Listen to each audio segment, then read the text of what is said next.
Perkenalkan, nama saya Alvan Daniel Fiandro Wajong, NPM 203507025, Prodi Hubungan Internasional. Di sini saya akan menjelaskan tentang isu demokrasi. Yang pertama ada latar belakang. Di latar belakang itu ada di Indonesia telah banyak menganut sistem pemerintah pada awalnya. Namun dari semua sistem pemerintahan yang mulai dari tahun 1955 sampai saat ini adalah sistem pemerintahan demokrasi.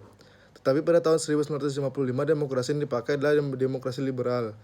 Meskipun masih terdapat beberapa kekurangan dan tantangan di sini, sebagian kelompok merasa merdeka dengan diberlakukannya sistem demokrasi di Indonesia. Artinya kebebasan pers sudah menempati ruangan yang sebebas-bebasnya sehingga setiap orang berhak menyampaikan pendapat aspirasi masing-masingnya.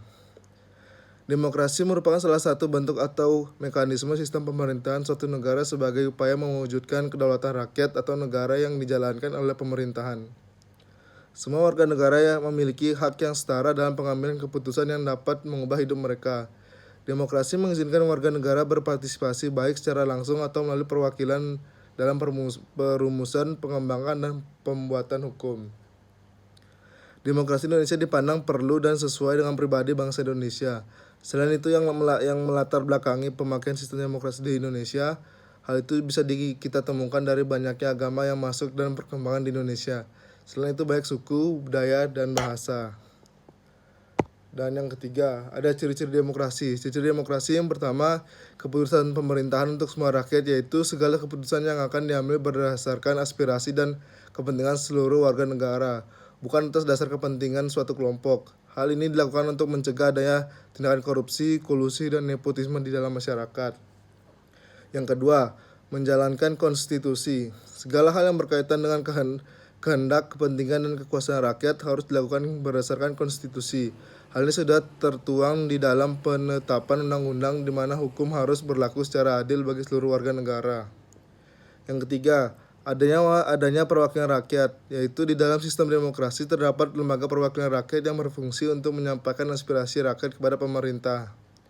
Di Indonesia sendiri, lembaga ini dinamakan Dewan Perwakilan Rakyat atau DPR, yang dipilih melalui pemilihan umum dan kekuasaan dan kedaulatan rakyat yang diwakili oleh anggota dewan terpilih.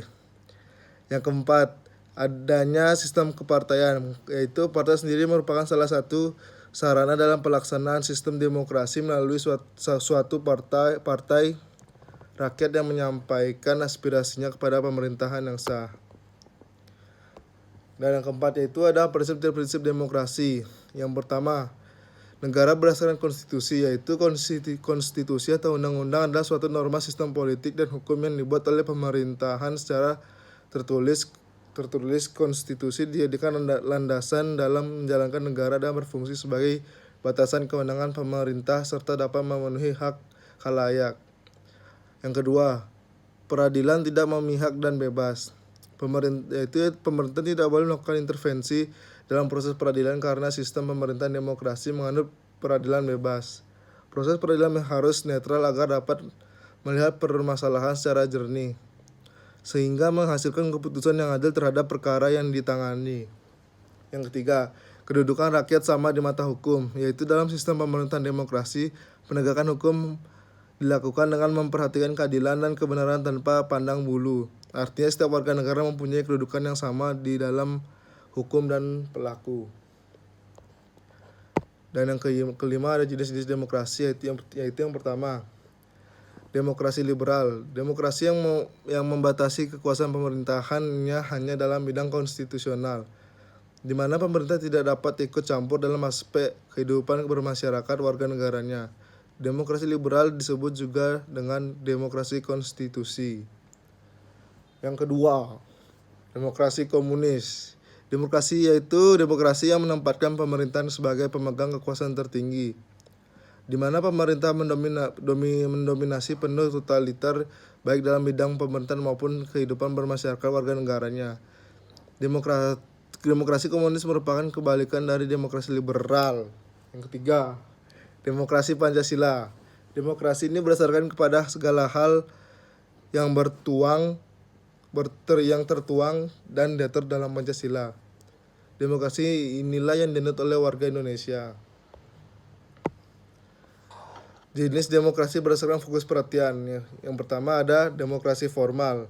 Demokrasi formal yaitu demokrasi yang menempatkan politik sebagai fokus perhatian namun tetap memperhatikan aspek ekonomi. Demokrasi material. Demokrasi yang menempatkan aspek ekonomi sebagai fokus perhatian namun tetap memperhatikan aspek politik. Yang ketiga, demokrasi gabungan yaitu demokrasi yang menempatkan aspek politik dan ekonomi secara sejajar sebagai fokus perhatian.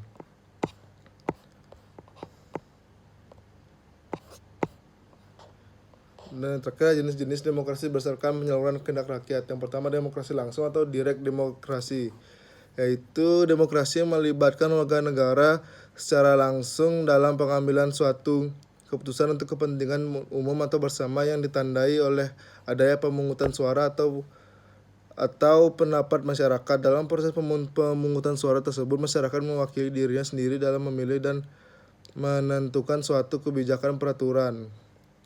Yang kedua, demokrasi perwakilan atau demokrasi tidak langsung atau indirect demokrasi, yaitu demokrasi yang juga menempatkan warga negara sebagai pengambilan keputusan akan tetapi melalui perwakilan yang ditunjuk dalam rangka pengambilan keputusan bagi mereka atau kepentingan umum. Ya, itu jadi itu video tentang isu demokrasi dari saya. Sekian dan terima kasih.